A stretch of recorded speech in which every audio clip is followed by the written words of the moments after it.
Have you ever wondered how to build a personal brand that not only stands out, but also drives real business results? Well, that's what today's episode is all going to be about. We're going to reveal strategies to help you create a powerful brand that resonates with your ideal client, builds trust, and boosts your bottom line. Welcome to Fordify Live with your host, Ford Saeks. Now, today we have a special guest. I've been a longtime friend and a fan of his for years. We have Rory Vaden. He's a renowned branding strategist, and he's an expert at building authentic influence through personal branding. Rory, welcome to today's episode of Fordify Live. Hey, Ford. Good to be here, man. I can't believe we've not done this before, as long as we've known each other. So I'm excited it's crazy. about this. We're both busy. Usually, we're like plumbers with leaky pipes. We're always doing our branding and work for everybody else. But I've always looked up to you ever since I first met you way back when you met at the National Speakers Association, I don't know, 15, 20 years ago. And you're always so sharp in the delivery of what you do and how you help your clients. So for those of us listening, we're live right now on Facebook and LinkedIn and YouTube. And then we promote out on other platforms. And the audio for this does become the Business Growth Show podcast. So if you're listening to this and you're not watching, it's Rory Vaden, V-A-D-E-N. He's a New York Times bestselling author. He's the co-founder of Brand Builders Group. And you can also, just Google him. You can find him easily. Or just go to roryvaden.com, V-A-D-E-N. Anyway, Rory, so how did you get to become a branding specialist? Kind of give us, the listeners, your background. Yeah, well, I saw a speaker. I was in 6th grade at PMS, Platt Middle School, true story. And I was attending PMS and I saw a speaker they brought in, and he was telling this story that was actually pretty brutal. He was talking about how his brother got killed and he went to jail and all of his friends went to jail. And basically he was saying that I made horrible choices with my life and you should make good choices. Right. But he was funny and he was inspiring. And I was like, wow, that's interesting. I wonder how you get to do that job. Like, how did you get to do that? And so then I was in high school and I was on student council, and we paid a guy $1,000. We had like a budget, right? And we hired this guy for $1,000 to come talk in our gymnasium to like all the students. And I was like, all right, sold. This is it. Like, this is the career for me. I'm going to figure out how to do this.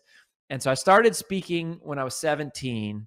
And I had a mentor who's still a mentor, Eric Chester, who's a Hall of Fame NSAer. And Eric told me, he said, what you should do is you should join Toastmasters, because that's where you'll learn, to be a great speaker, the art of speaking. And so Toastmasters had this contest called the World Championship of Public Speaking.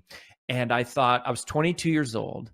And so I thought, man, maybe if I won the World Championship of Public Speaking, like that would give me some credibility as like a 20-something-year-old to go out and start this career. And so I went full force at this thing, and there's 25,000 contestants who compete from 90 different countries, and they boil it all the way down to the top 10 best speakers in the world, which is the World Championship. And I made it to the top 10, and I lost. But then the next year, I was 23, I studied even harder. I spoke 304 times for free.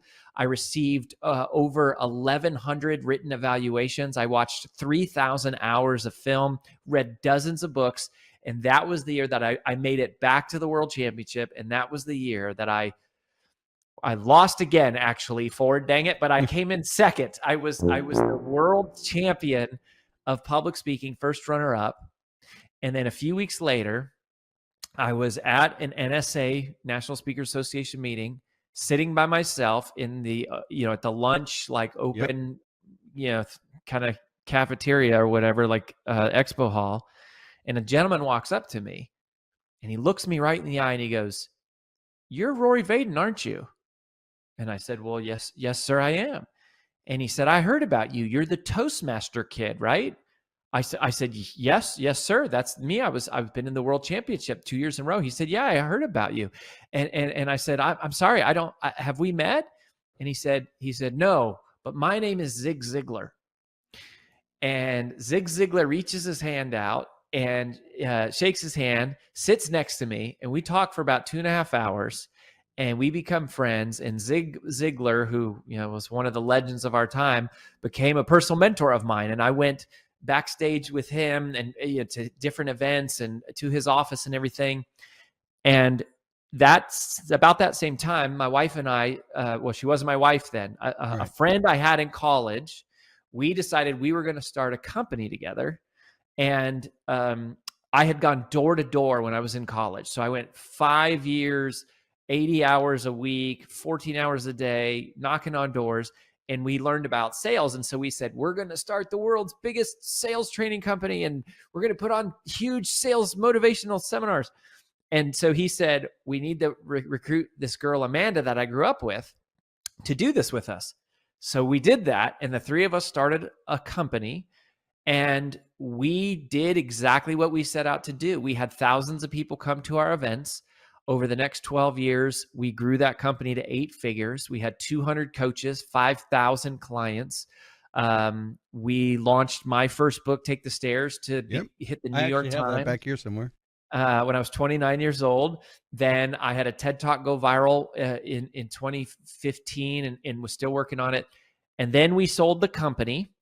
And there was a gentleman named Lewis Howes, who I had helped as a friend. He was a podcast host that I had met when I was doing my book tour. And I had helped him as a friend launch his book, and he hit the New York Times.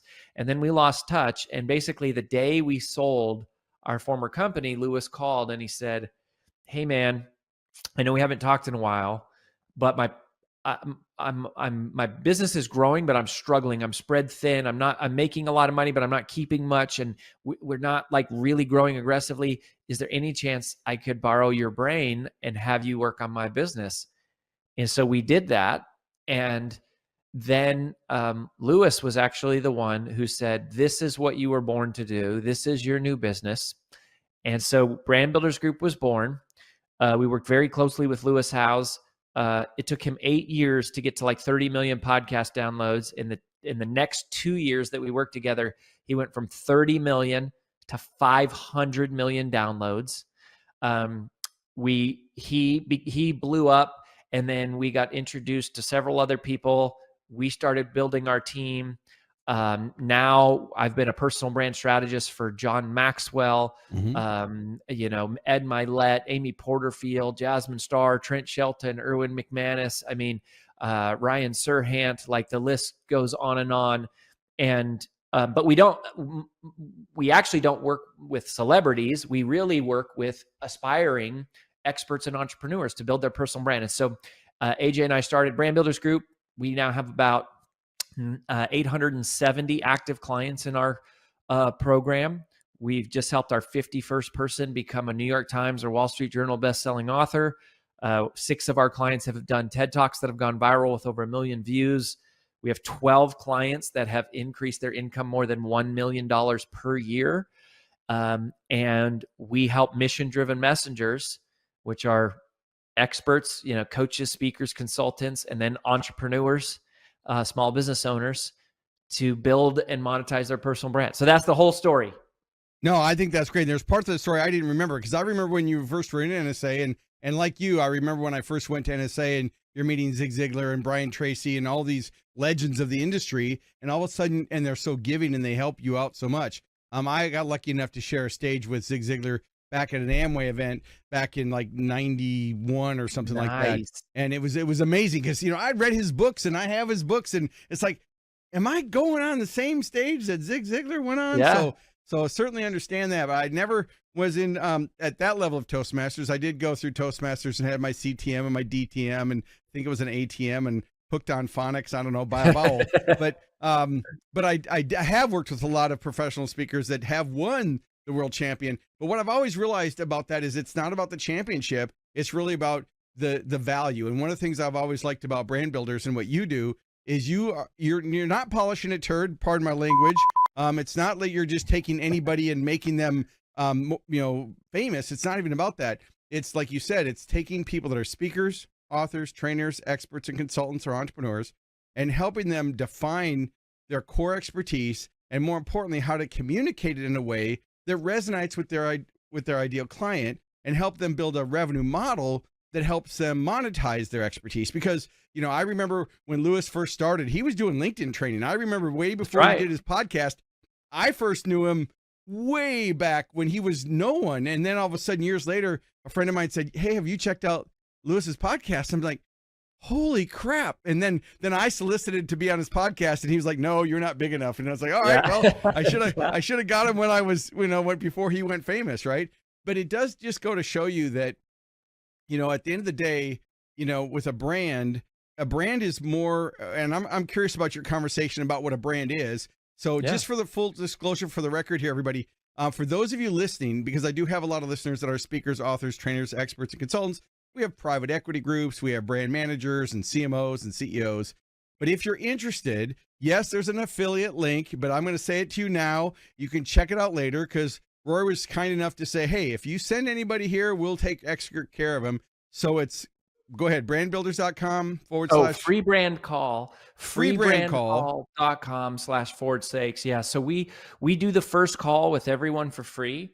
And part of that is because, you know, I mentioned we refer to our customers as mission-driven messengers. Right. We have a very specific type of customer.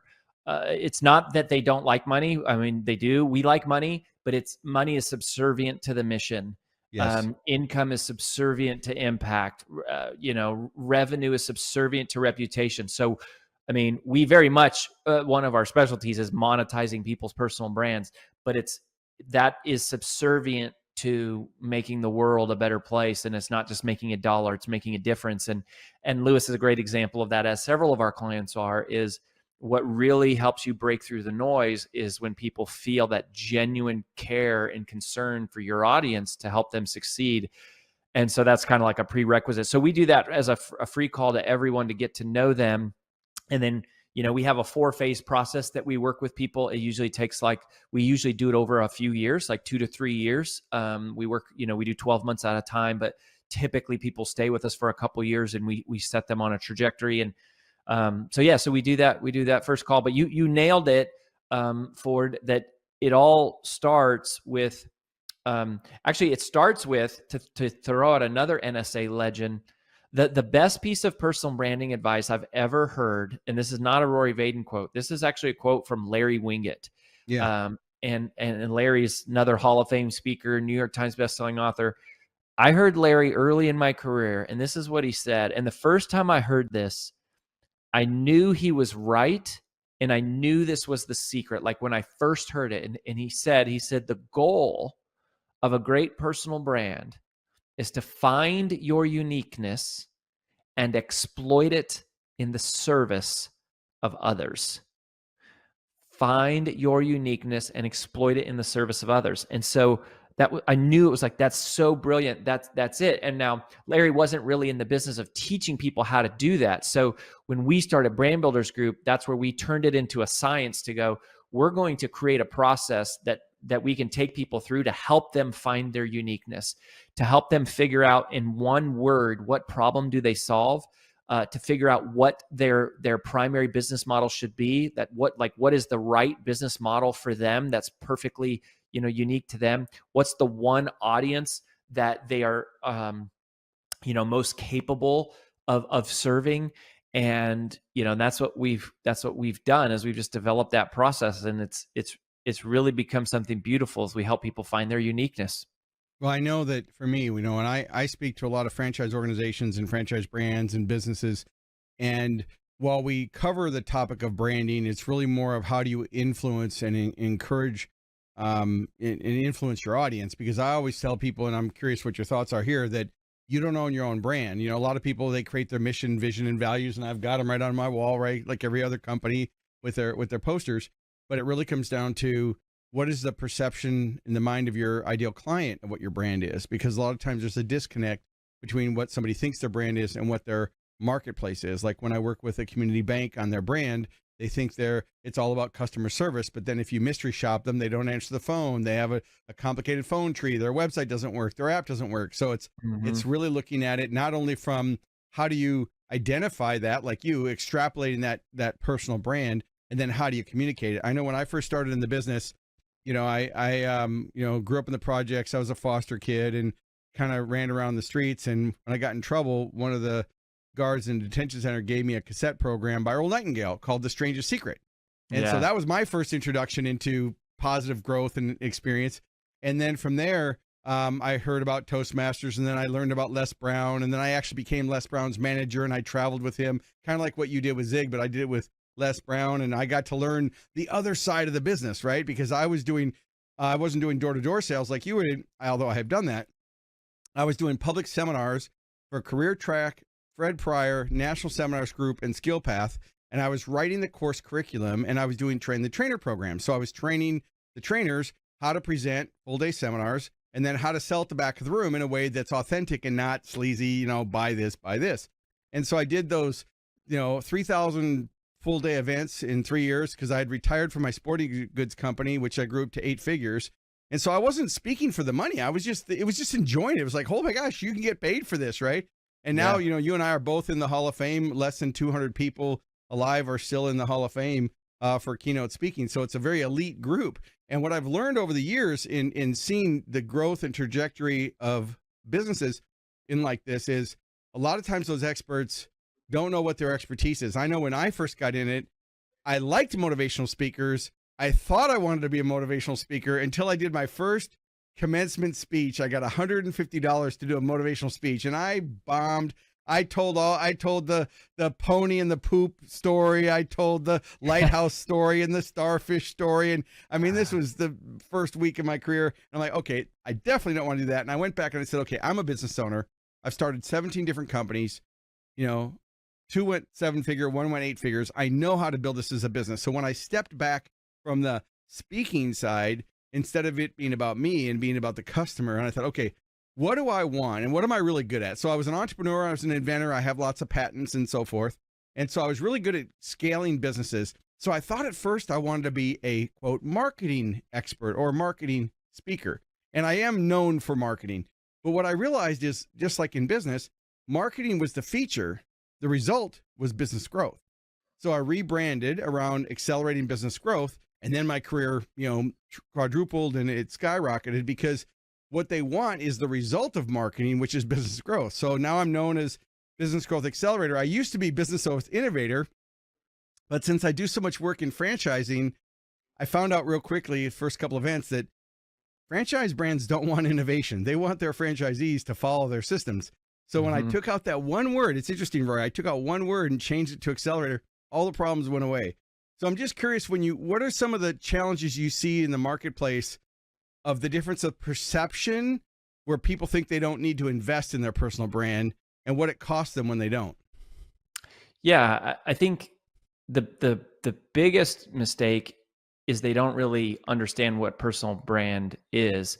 And I should clarify, we don't work with companies at all. We are exclusively a personal brand strategy firm. So we can work with the CEO or the founder but we only work with an executive, and we go, how do we help this person become more prominent to drive more awareness to the business or the movement or whatever. But when everyone hears the word personal branding, their mind, like these days, their mind tends to go to things like, oh, that means social media, or that means your website, tagline, right? Yeah, or it's like a tagline or a logo, or it's a set of colors and fonts, and it's like, no, it's not that.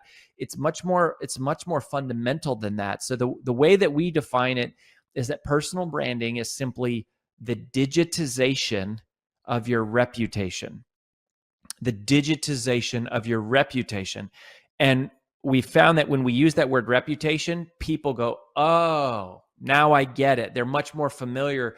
And you go, they're just like there's certain ways you would act offline. There's certain principles by which you would communicate and interact with people offline. You should do the same thing online. Like, you shouldn't be some weirdo online that's just like walking up to strangers and selling stuff to them. You would be normal. Like, you would, share and be valuable and build relationship. And so that's how we define it. And a lot of people don't understand that. The other thing is, a lot of people misunderstand or they assume that personal branding really only matters for like influencers or TikTokers or speakers and authors and coaches. And one of the things that we did is we actually invested over $100,000 to conduct the nation's largest national research study. It's called the Trends in Personal Branding National Research Study. And so this was a PhD led, statistically valid, academically verified study that's weighted to the US Census. And we asked the general population, several different questions about what does a personal brand mean to them and why does it matter? And one of the salient data points that came out of that was that 74% of Americans say they are more likely to trust someone with an established personal brand. And so we thought, oh, that must, we thought, oh, that must be speakers and authors and coaches, but it's not. No. The number one profession that Americans say they want to have a personal brand, 61% of Americans say they want their doctor to have an established personal brand. 55% of people said their lawyer, their financial advisor, 59% said their employer.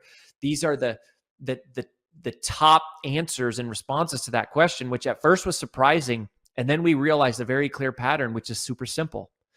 The higher the requirement for trust, the more important having an established personal brand becomes. If you're going to be my surgeon who cuts me open, I actually will care to know a little bit about you and where you've gone to school and how many how many surgeries have you done? If you're going to, defend me in court for my life or something, I actually care quite a lot about who you are and your background. And it's oh, so the question is not, do I need a personal brand? We all have one because we all have a reputation. The question is how much should I be investing into it? And that answer depends on how much it matters that people trust you. If trust matters a lot, then this is something you should be investing in. If it doesn't, maybe you don't need to. But more and more Americans are, 58% of Americans said they're more likely to spend more money on the same product or service they could get from just a company by just knowing a personal brand that's associated, a specific human that's associated with that company. So, and by the way, if you go on my Instagram profile and you just, DM me the word study, I will send you the whole national research study for free. So you can my handle's at Rory Vaden on Instagram. You go there, DM me the word study. I'll send you the whole research study. It's fascinating. There's tons of key data points, but personal branding is not a fad. It's not logos. It's not for influencers. It's how business is done and is going to be done even more in the future as younger generations take the helm who have grown up with this stuff, because it's about reputation, it's about trust, and it's about what do people think of when they think of you. Yeah, I think that's so Sonia, and we were getting such great nuggets here on the episode. For me, as my keynote fee went up, the personal brand became even more important. What is my LinkedIn profile? So basically, I looked at your digital footprint. So you look at, okay, first you have your website, and then you have your search engine rankings. What shows up if someone Googles your name, and then you have review websites like Google, and I've got 5-star Google reviews for both my digital agency and then as a speaking business. And then you have the industry review websites, depending on what kind of business you have. And then you have social media. And I always tell people, you don't have to be everywhere, but you have to fish where the fish are. And so for me, it's LinkedIn and YouTube. I do spend some time putting on TikTok because I do see a lot of my clients, they're spending time on TikTok. So I want to fish where they are, right? And so I'm not near as consistent as I should be. So it's interesting because when I work with other clients, I lay out a roadmap for market penetration, and I give them all the steps in the marketing calendar, and I give them all their to-dos, and they go and they execute. And for me, it's I've got this huge staff, but we're always doing all the client work. And like I said in the beginning, it's like a plumber with leaky pipes. I have no excuses. I know what to do. And I think a lot of our listeners would probably say that if they took a look at their business or their brand, if they're looking for that personal brand, that they probably know what to do, but are they doing it? And I think that the behaviors have changed. I think there's increased competition. Buyer behaviors have changed, the way people make decisions, different generations in the marketplace. And I think more and more we are influenced by what we see online. I know there's a lot of misinformation and disinformation, but that's what I would say is, what is your digital footprint? And would you say that that's a huge part, like you said, digitizing your reputation?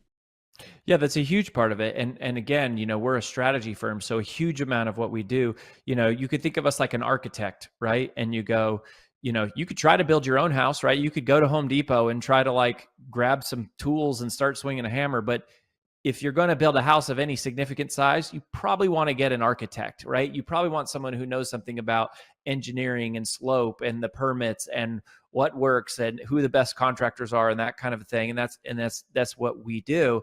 And so a lot of what we do is creating systems and processes for people to follow.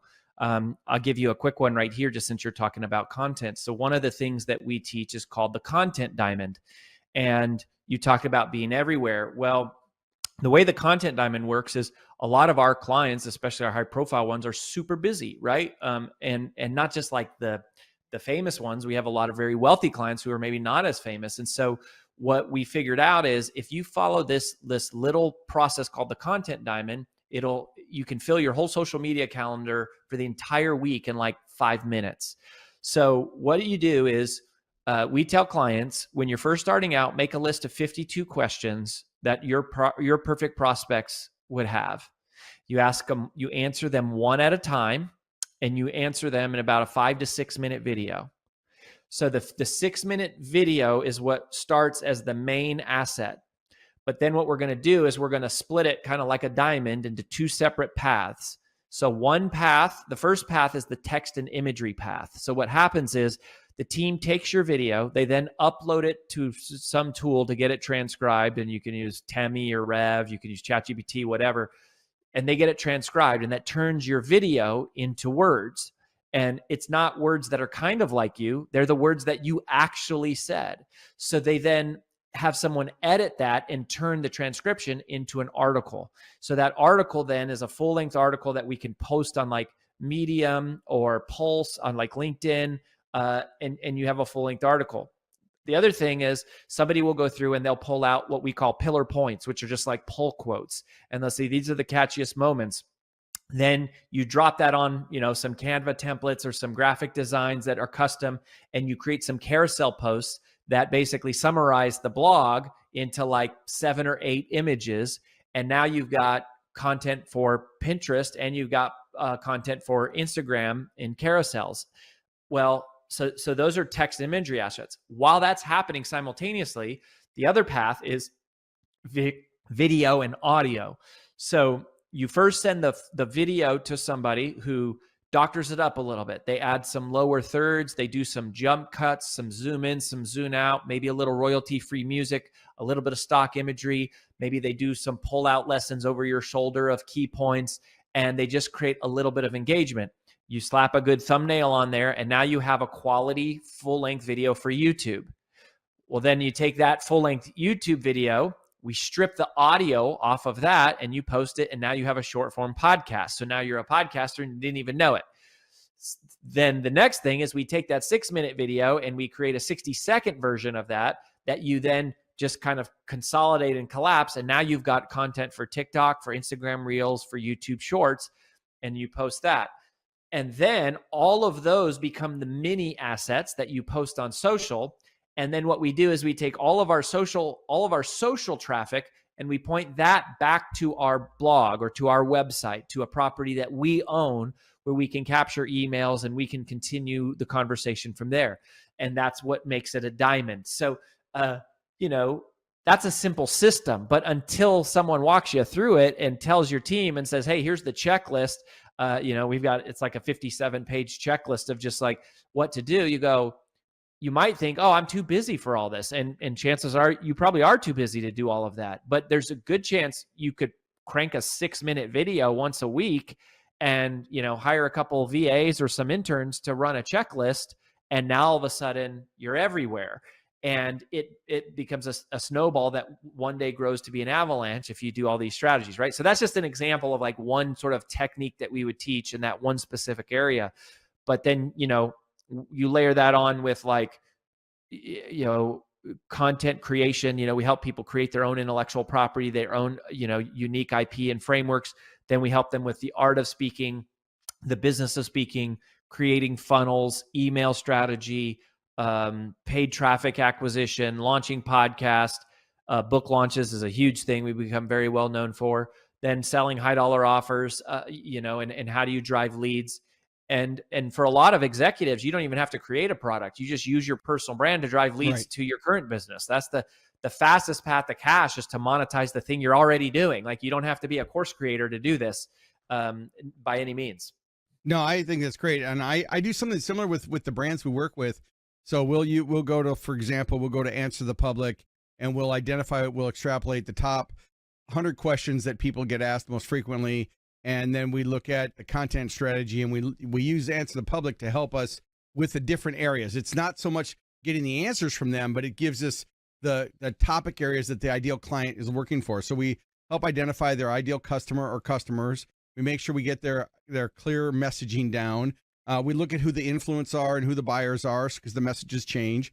And then we look at how to repurpose that content. And so, like, even this episode of Fordify. So we're live right now on Facebook, LinkedIn, and YouTube. When I'm done, those properties stay there with the video. Then we take the video and we upload it to Saeks, which is our AI transcriber. And then that gives us the transcription of the show. And then that helps us identify the blog posts that we're going to put in. And then we're going to embed the replay onto the blog. So that helps. We use AI to help create the show notes and all of the keywords and the YouTube chapters, so that when we put the video back on YouTube, that we have all of the proper things to help the episode get found with all the replay links. And then we take it and use either GetMunch is the one that I'm using now, and repurpose.io. I know some people are using Cast Magic.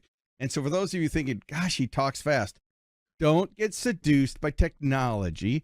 Just know there's a tool right now that can do all these things that Rory and I are talking about.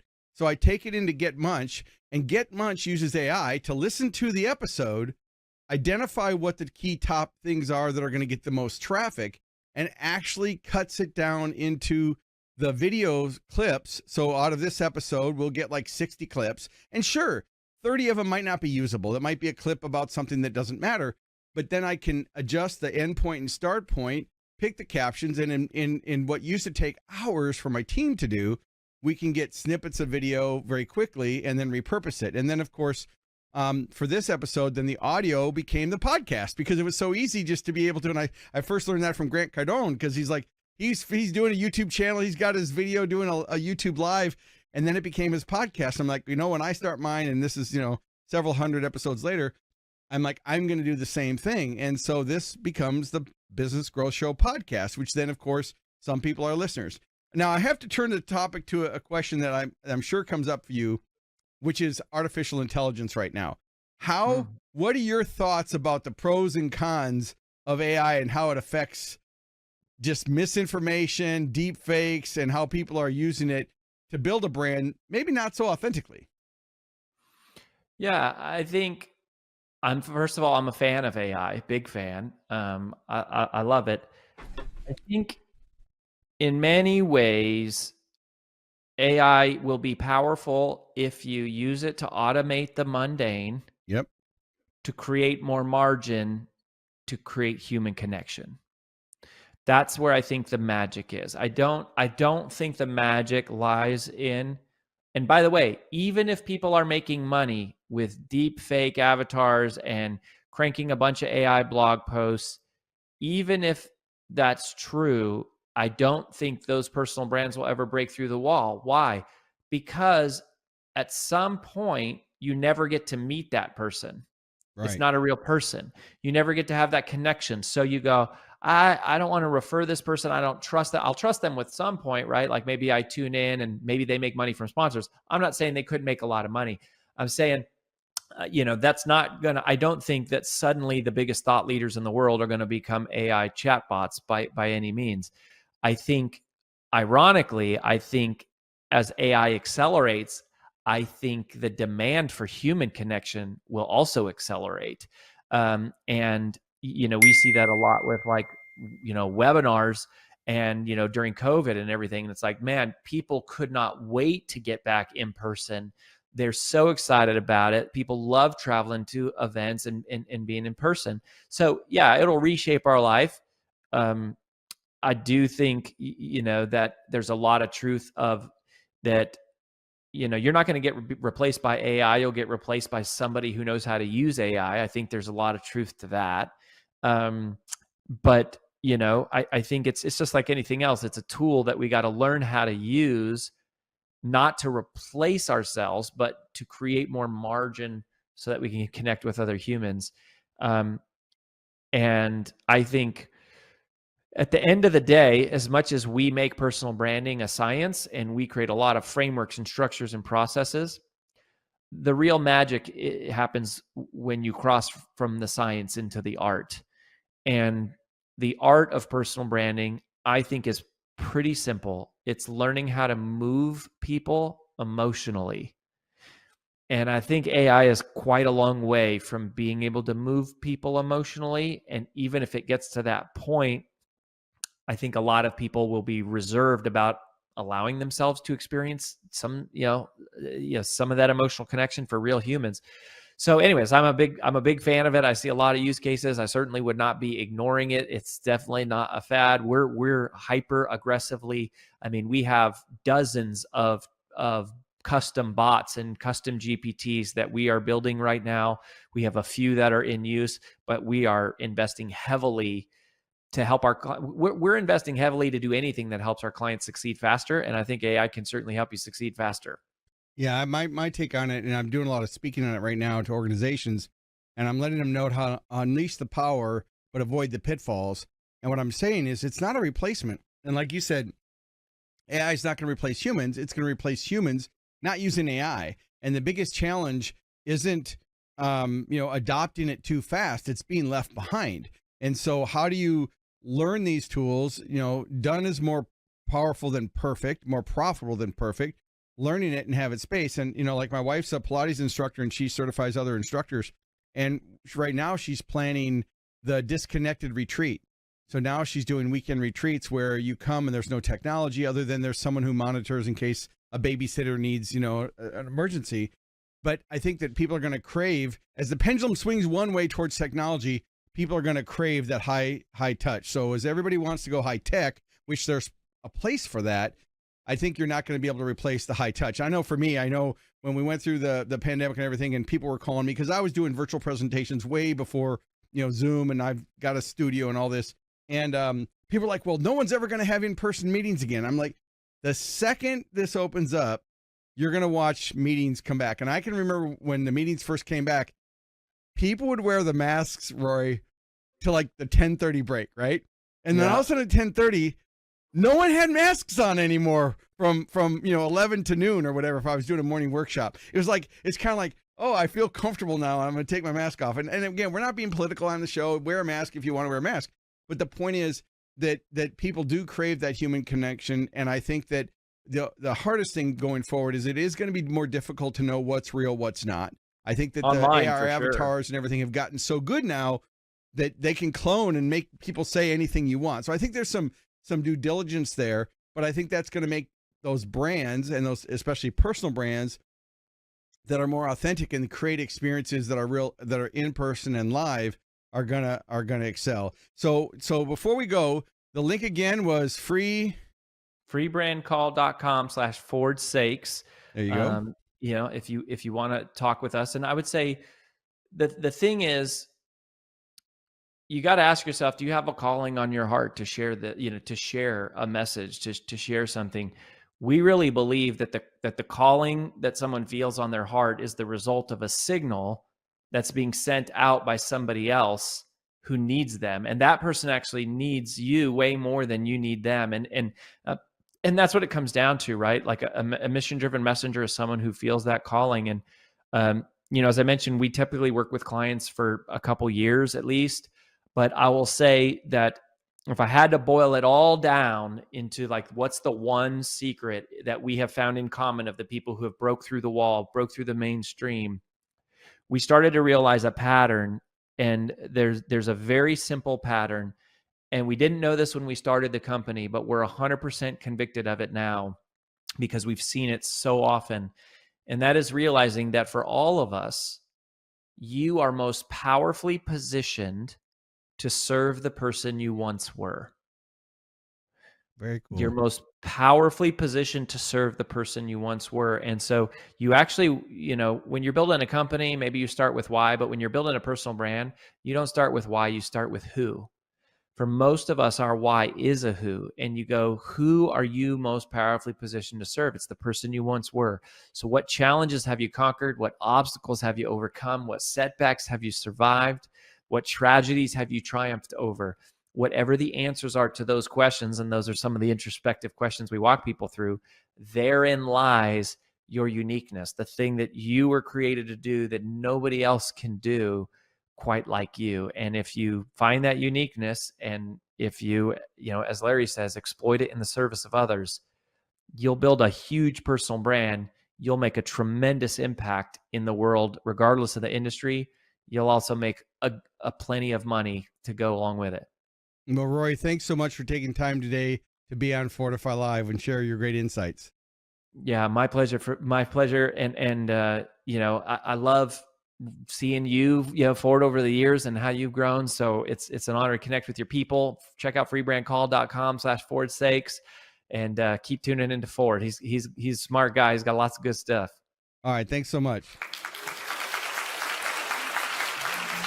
Thank you for tuning in to Fordify Live. Make sure to like, comment, and share this episode on your favorite social media platform. And don't forget to subscribe to the Business Growth Show podcast, available wherever you get your podcast streaming fix. We air weekly at 11 a.m. Central Time. So until next week, keep pushing the boundaries and never stop growing.